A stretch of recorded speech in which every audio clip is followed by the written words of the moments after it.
I made a reel series on Instagram जिसमें मैंने 30 दिन डेली एक नए वर्ड के साथ खुद को अपने गोल्स यानी कंटेंट क्रिएशन के लिए प्रिपेयर किया और उन वर्ड से सीखकर अपनी लर्निंग को आगे रील फॉर्म में आपसे शेयर किया। मेरे इस सीरीज के आइडिया की फॉर्मेशन और उसके पीछे के स्ट्रगल्स को मैंने इस वीडियो में बेटर एक्सप्लेन किया है, so go check it out, description में लिंक है। आज मैं इस सीरीज का फेज 1 एक्सप्लेन करने वाला हूँ। ये फेज 10 डेज का था। इसके पीछे मेरा आइडिया था कि ये मेरे स्ट्रगल्स, मेरी थिंकिंग और मेरे माइंड के उस पार्ट को शो करे जो डर, स्ट्रगल्स और लैक ऑफ कॉन्फिडेंस से भरा हुआ था। इसे विजुअली मैंने एक डार्क रूम की शक्ल में शूट किया। रूम का अंधेरा मेरे माइंड की डार्कनेस को शो करता है और डेली ईच वर्ड से मेरी लर्निंग जिसने मुझे कॉन्फिडेंस दिया और मेरे गोल पे काम करने की हिम्मत दी और मुझे इस अंधेरे से बाहर लाया। Phase 1 day 1 awareness. Word awareness से मैंने सीखा कि कुछ भी स्टार्ट करने से पहले आगाही कितनी इंपॉर्टेंट है। इसकी सादा मिसाल ये है जैसे हम शावर से पहले पानी का टेम्परेचर हाथ से चेक करते हैं खुद को उसके लिए प्रिपेयर करने के लिए, वैसे ही जिंदगी में कुछ भी स्टार्ट करने से पहले हमें मालूम होना चाहिए कि हम जिंदगी में कहाँ स्टैंड करते हैं। अपने आप के बारे में अवेयर होना हमें हेल्प करता है ये रियलाइज करने में कि मेरी क्या हैबिट्स, थॉट्स और लाइफ के पैटर्न्स हैं, और जब आप इनसे अवेयर हो जाओ तो ये फाइंड करना ज्यादा आसान होता है कि क्या वजूहात हैं मेरी अनप्रोडक्टिव होने के पीछे, क्या मेरी बुरी हैबिट्स हैं और जिन्हें मुझे खत्म करना चाहिए, और ऐसे कौन से एक्शंस हैं जो मुझे स्टार्ट करने चाहिए जो मेरे स्पेसिफिक गोल को अचीव करने में मुझे हेल्प करेंगे। Day 2 vision. विजन को मैंने एक सुपर पावर कहकर एक्सप्लेन किया। क्यों? ऐसा क्या इंपॉर्टेंट है विजन के बारे में? विजन वो ख्याल, वो तस्वीर या वो मंजिल है जो आपके गोल का सबसे पहला स्टेप है। ये एक ब्लूप्रिंट जैसा है जिसमें आप अपने गोल का एक ब्लूप्रिंट अपने माइंड में क्रिएट करते हैं। ये ब्लूप्रिंट आपको बताता है कि ये मेरा स्पेसिफिक गोल है जो मुझे अचीव करना है। दुनिया में मौजूद हर एक चीज, लिटरली हर एक चीज किसी न किसी के विजन की फुलफिलमेंट है। पिरामिड्स, ताजमहल, आईफिल टावर, इन अजीम चीजों से लेके स्मॉलेस्ट थिंग्स जैसे आपका फोन, आपके कपड़े और इवन आपका घर, ये सब चीजें विजन के बाद ही अचीव की जा सकती हैं। बिना विजन के दुनिया में कुछ भी अचीव नहीं किया जा सकता। एक इंसान अपने दिमाग में एंड रिजल्ट लाए बिना कुछ भी नहीं अचीव कर सकता जब उसे पता ही ना हो कि वो किस चीज के लिए एफर्ट्स कर रहा है। और विजन के साथ ही पॉसिबल हैं वो तमाम चीजें जो आज आपके सामने हैं। विजन बताता है कि कितना जरूरी है अपनी काबिलियत से अवेयर होने के बाद अपने गोल्स को इमेजिन करना और अपनी मंजिल की तस्वीर अपने माइंड में क्रिएट करना और उसके लिए करेक्ट स्टेप्स लेना जो आपको उस मंजिल तक पहुंचा सकें। Day 3 dream. ड्रीम और विजन सिमिलर चीजें हैं लेकिन स्लाइट डिफरेंसेस के साथ दोनों ही हमारी लाइफ में बहुत इंपॉर्टेंट है। विजन जैसे आपके माइंड में कल की एक पिक्चर है, सिमिलरली ड्रीम वो ख्वाब है जो आप डेली देखते हो और डेली उससे आपको एक फ्यूल मिलता है जो आपको आगे लेके चलने में मदद करता है। जहां विजन के बिना आगे बढ़ना नामुमकिन था, ड्रीम के बिना आपकी मोटिवेशन, आपकी वो चाह विद टाइम खत्म होने लगती है। इसीलिए मेरी क्या मंजिल है और मुझे कहाँ पहुँचना है, वो पुश हमें हमारे ड्रीम से हासिल होता है। ड्रीमर्स अपने ड्रीम्स को डेली लाइफ का पार्ट बनाते हैं। उनका विजन उनका रास्ता बनता है और उस रास्ते पे चलने की हिम्मत उन्हें उनके ड्रीम से मिलती है। तो जो इंसान अपने आप से फुली अवेयर हो वो जानता है कि वो कितने बड़े ख्वाब देख सकता है और उन ख्वाबों को पूरा करने के लिए क्या स्टेप्स एंड एफर्ट्स रिक्वायर्ड होंगी। Day 4 ambition. डे 4 पे मैंने सीखा एम्बिशन के बारे में और कैसे एम्बिशन वो मैप है जो लाइफ को फिगर आउट करके हमें करेक्ट रास्ते पे ले आता है। विजन होना और उसे ड्रीम करना वो चीजें हैं जो आप अपने माइंड में इमेजिन करते हो, लेकिन विजन के साथ इन्हें मर्ज करना प्रैक्टिकल लाइफ में इन सब का इम्प्लीकेशन है। ये वो रोड मैप है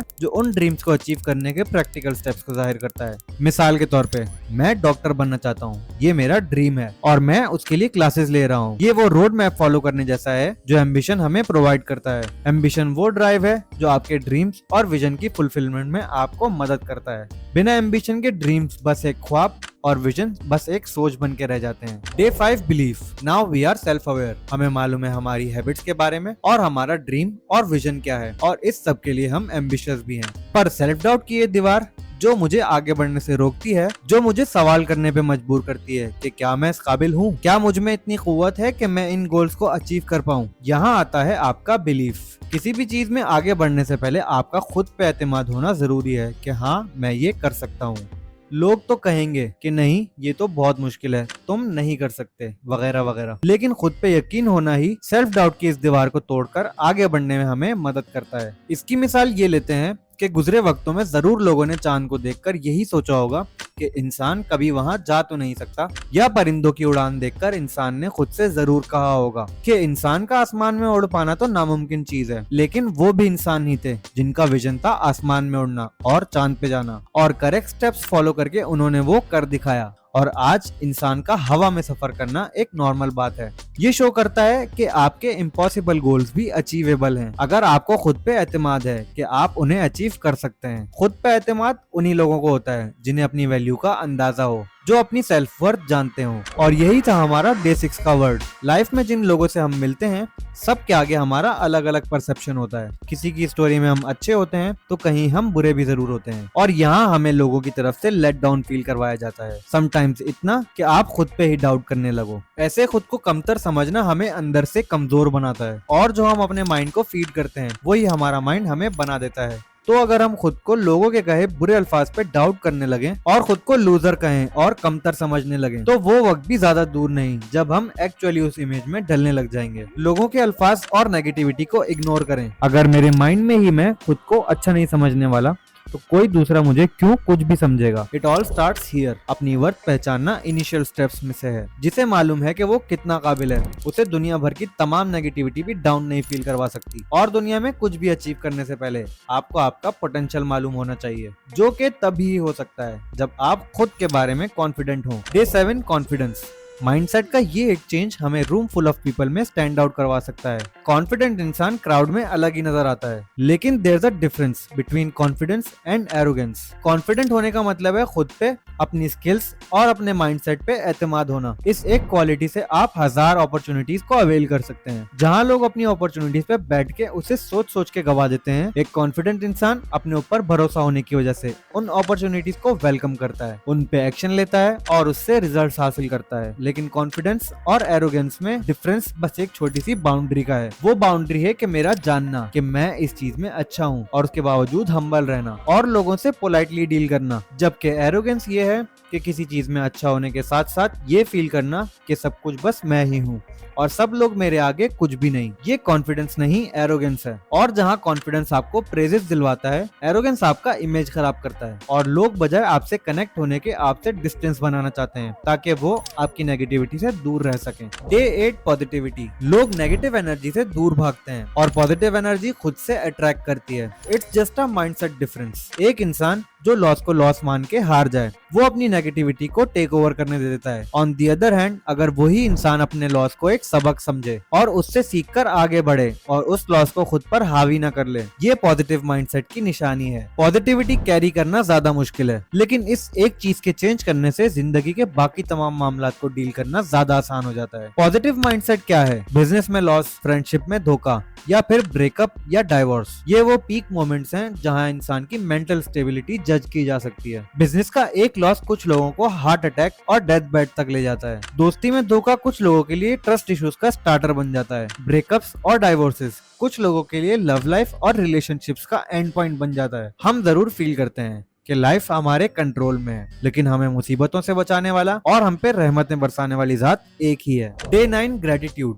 कभी न खत्म होने वाली इंसान की भूख को कंट्रोल करना आज और ज्यादा मुश्किल है। आज 10 मिनट की इंस्टा स्क्रॉलिंग में आप जान पाते हो कि कौन जिंदगी में क्या कर रहा है। किसी ने नया घर बना लिया, किसी की नई गाड़ी या जॉब उसके लिए एक बड़ा अचीवमेंट बन गया, और आप जिसे उसकी लाइफ स्टैग्नेंट और रुकी रुकी फील हो रही थी, फील करोगे कि सब आगे बढ़ रहे हैं और शायद मैं ही रुक गया हूँ। पर क्या उस सोशल मीडिया पोस्ट में उन लोगों की उन अचीवमेंट्स के पीछे की उनकी मेहनत हमें नजर आ रही है? क्या पता उसने उस नए घर के लिए कितने साल, काउंटलेस आवर्स मेहनत की होगी। क्या पता वो नई जॉब उसके कितनी टॉक्सिक जॉब्स को डील करने के बाद उसे मिली हो। शायद उसकी वो नई गाड़ी उसके उन एफर्ट्स का फल है जिसे उसने बस, रिक्शा और पैदल सफर करके गुजारा। हर इंसान हर रोज कुछ न कुछ जिंदगी में हासिल कर ही रहा होता है। किसी की अचीवमेंट्स बड़ी होती हैं तो किसी की छोटी। किसी को आज कुछ मिल जाता है और किसी के लिए अल्लाह पाक बेहतर कल प्लान कर रहे हैं। डिसहार्ट होना और बुरा फील करना अल्लाह पाक नापसंद फरमाते हैं और शुक्रगुजार इंसान को अल्लाह पाक और ज्यादा अता फरमाते हैं। हमारी छोटी छोटी खुशी भी हमें हमारे रब से ही अता होती है और वो डिजर्व करता है अपने बंदे का शुक्रगुजार होना। ग्रेटिट्यूड अल्लाह पाक को पसंद है और ये हमें हमारे लाइफ के कंपैरिजन वाले पार्ट से बाहर निकाल लेता है। हमारी छोटी छोटी अचीवमेंट्स हमें ज्यादा खुशी दे पाती हैं और अल्लाह पाक के साथ हमारा कनेक्शन ज्यादा बेहतर बन जाता है। ये तमाम वर्ड्स माइंड और उसकी क्लैरिटी के बारे में थे कि कैसे इंसान step by step mentally in छोटी छोटी चीजों पे वर्क करके अपने आप को एक बेहतर इंसान बना सकता है ताकि वो अच्छे काम कर पाए, लाइफ में आगे बढ़ पाए और एक बेहतर इंसान बन पाए। और इन तमाम चीजों को कंबाइन करके एक रास्ते पे चलने के लिए हमें जरूरत पड़ती है पर्पस की। Day 10 purpose. पर्पस यानी जिंदगी का मकसद। इस एक जगह आज काफी लोग अपने आप को अटका और रुका हुआ फील करते हैं। पर्पस को लोग करियर के साथ कंफ्यूज कर जाते हैं। आपका जॉब टाइटल आपका पर्पस नहीं। लाइफ के इस बिग कैनवस पे जॉब टाइटल वगैरह बहुत छोटी चीजें हैं। एक इंसान का पर्पस उसे वो हिम्मत और लगन देता है जो 1000 मोटिवेशनल वीडियो से भी ना मिले। पर्पस कोई डेस्टिनेशन नहीं जहां एक दिन पहुंचा जाए। It keeps changing with time. शायद अर्ली एजेस में अच्छा रिजल्ट हमारा पर्पस हो और उसके लिए मेहनत की जाए। जॉब में अच्छी डेजिग्नेशन किसी का पर्पस हो सकती है, लेकिन इट कीप्स चेंजिंग। जो सर्वाइवल पे है उसका मकसद किसी तरह सर्वाइव करना होगा। जिसके फाइनेंसेस सेटल्ड हैं उसके लिए लाइफ का मकसद कुछ और होगा। एज ह्यूमंस हमें लाइफ में एक स्पार्क चाहिए जो हमें रोज नींद से जगाए, हमें मेहनत करने पे मजबूर करे और हमें लाइफ में आगे बढ़ते रहने की हिम्मत दे। वो स्पार्क हमारे लिए हमारा पर्पस हो सकता है। जब हमें मालूम होगा कि हम कहाँ पहुँचना चाहते हैं तो हमारे पास एक एंड गोल होगा जिसके लिए हमने मेहनत करनी होगी और वहाँ पहुँचना चाहेंगे। लेकिन एज आई सेड, पर्पस ना तो कोई डेस्टिनेशन है और ना ही कोई अचीवमेंट जिसे पाने के बाद इंसान रिलैक्स हो जाए और फुलफिल्ड फील करने लगे। हम इन चीजों को स्टेपिंग स्टोन्स बना के लाइफ में आगे बढ़ते हैं। जैसे फर्स्ट स्टेप अपनी यूनिवर्सिटी में अच्छा रिजल्ट लाना और उसके बाद अच्छी जॉब स्कोर करना। ऐसे छोटे छोटे स्टेपिंग स्टोन्स बना के हम लाइफ में आगे बढ़ सकते हैं। जब हमारा मकसद नेक्स्ट स्टेप हो और उसे अचीव करने के बाद ही सोचा जाए कि आगे क्या करना है। अगर मैं अपना मकसद बनाऊं कि मुझे बिलियनियर बनना है और मेरे पास वहां पहुंचने के लिए ना तो स्टेप्स और ना ही रास्ते हों, तो मेरा मकसद अनरियलिस्टिक फील होगा जो मुझे वो स्पार्क नहीं देगा and I will and up lost in life. बड़े ख्वाब देखना अच्छी बात है, लेकिन बिना क्लियर स्टेप्स के हम वहां पहुंच नहीं सकते। इसलिए बजाय इसके कि हम हमारी जिंदगी का मकसद अनरियलिस्टिक बनाएं और उसे अचीव ही ना कर पाएं, हमें अपने नेक्स्ट स्टेप पे फोकस करना चाहिए जो हमें एलिवेट करे और one step at a time हम आगे बढ़ते जाएं। कंक्लूजन, आई होप आपने इस वीडियो से कुछ सीखा हो। ये था फेज 1 जहां मैंने खुद को मेंटली प्रिपेयर करने के बारे में सीखा और समझा कि कैसे माइंडसेट का चेंज हमें लाइफ में आगे बढ़ने और अपने गोल्स को अचीव करने में हेल्प करता है। नेक्स्ट वीडियो में हम फेज 2 पे बात करेंगे जो कि 5 डेज एंड 5 वर्ड्स की होगी। सब्सक्राइब। और डेली ईच वर्ड से मेरी लर्निंग जिसने मुझे कॉन्फिडेंस दिया और मेरे गोल पे काम करने की हिम्मत दी, वो मुझे इस अंधेरे से बाहर लाया।